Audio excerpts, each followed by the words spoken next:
asked you about your job, right? Your day-to-day job. Yeah. I said, do you ever get tired of doing it? And you were like, obviously, it's a job. Like, I love to do it, but there's days where I don't feel like working. Same goes for us as athletes. There's days where we wake up and we don't really feel like playing basketball or hockey or football or things of that nature. And you have to find those little things that motivate you to get you up at 5 or 6 a.m.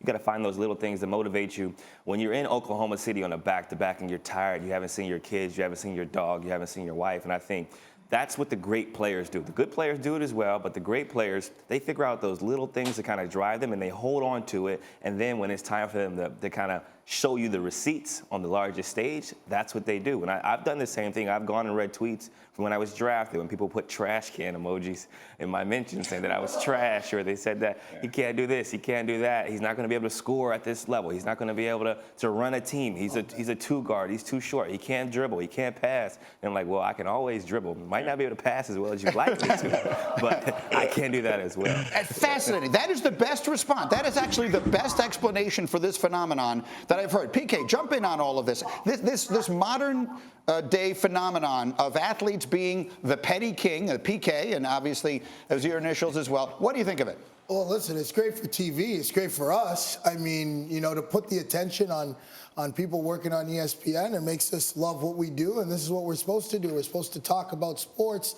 talk about the things happening, talk about controversy in sports. But with Steph Curry, a superstar, he's one of the world's best athletes, to be talking about what's being said on TV, using that stuff for motivation, I think it's great for the sport. And Steph Curry's a fun-loving guy. I think there's a fun-loving part of this as well, where he's having fun. And, you know, obviously, you need to have motivation, man. You want to win 4 championships. It just doesn't happen easily. I think he used it for motivation, and obviously they came out on top. I don't think they're done either. Yeah. So I think we got to keep giving them stuff to play for, man, because I want to see him. I want to see him catch Kobe. I'd love to see him catch Kobe. Okay, we got a long way to go before we get there. Actually, he's only got 1 championship to go cooking, Steph. Before he gets there. The big perk. Let me come to you on that, because I mean he sort of called you out that night. We talked about it. You were the one. You and Dominique were holding up the thing. But you have to have encountered him over the course of the season, right? Did he bring that up to you when you saw him? Is that something that you think really aided him, or was that a good-natured moment? I just think that was a good-natured moment. And look, Greeny, CJ actually done it to me when I first started working at ESPN. I tweeted out and I said I had the Oklahoma City Thunder, Paul George and Russell Westbrook beating CJ and Dame when they matched up in the series when Dame hit that 3 in PG face to send them home. And then CJ retweeted and said, come again, or something to that nature. Look, when you're an all-time great, I play with a lot of all-time greats, right? When you're an all-time great, you're a franchise guy, and you have accomplished a lot individually, and you won championships, you have to find that motivation at times to keep going.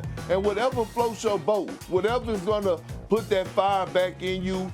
And look, they may say they're not watching, but CJ told on them. CJ said guys are checking their phones at halftime, checking social media, and he's absolutely right. So look, if that's what they got to do, Green, is come on here and bring on receipts for us to see that version of Steph Curry that we saw in the finals, averaging almost 35 a night on that Boston Celtic team, then damn it, I'm here for it.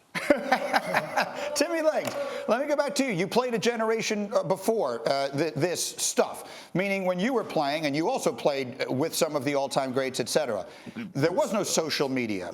There were far fewer shows like this one and First Take and others that players might respond to. So how did guys do that then? Where did that sort of thing come from in the 90s?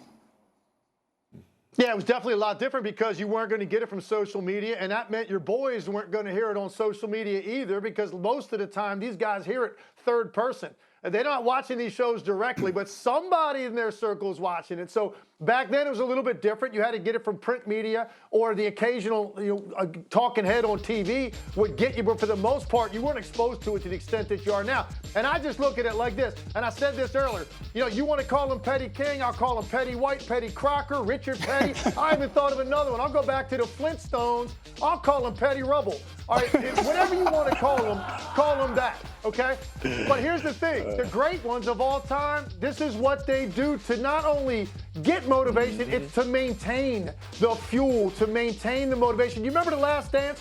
Michael Jordan had this obsession with Dan Marley because he was getting credit as a great defender, so he couldn't wait to play against Dan Marley. Like, these guys always find it from somewhere. It's just more prevalent now because there are so many more platforms and different directions from which you can get exposed to it. It's a lot easier now to find that little nugget you want to hold on to. Dominic, jump in. Yeah, I think that earlier CJ was talking about how this is what the greats use when they don't feel like getting up or they don't feel like playing anymore. When I didn't feel like playing anymore, I stopped playing. So I'm not great, and I don't understand what Steph is made of. I don't understand what guys like that. So when you ask us to come on here and speak from the athlete's perspective, I can generally understand where the athletes are coming from. But people like this, because Steph Curry 3 championships in, all that he's ever done, I could care less if I was him about what I was saying about him. But apparently it motivated him enough. But my view, honestly, is it's just good-natured trash talk. When I'm playing video games with my friends, I'm clowning them. It's not what I'm using to motivate me to go back and practice my FIFA skill moves. But still, after I get that win, I'm cooking them on text for the rest of the week. And that's just what you do. It's in good nature and it's good fun. Thank you for watching ESPN on YouTube. For live streaming sports and premium content, subscribe to ESPN+.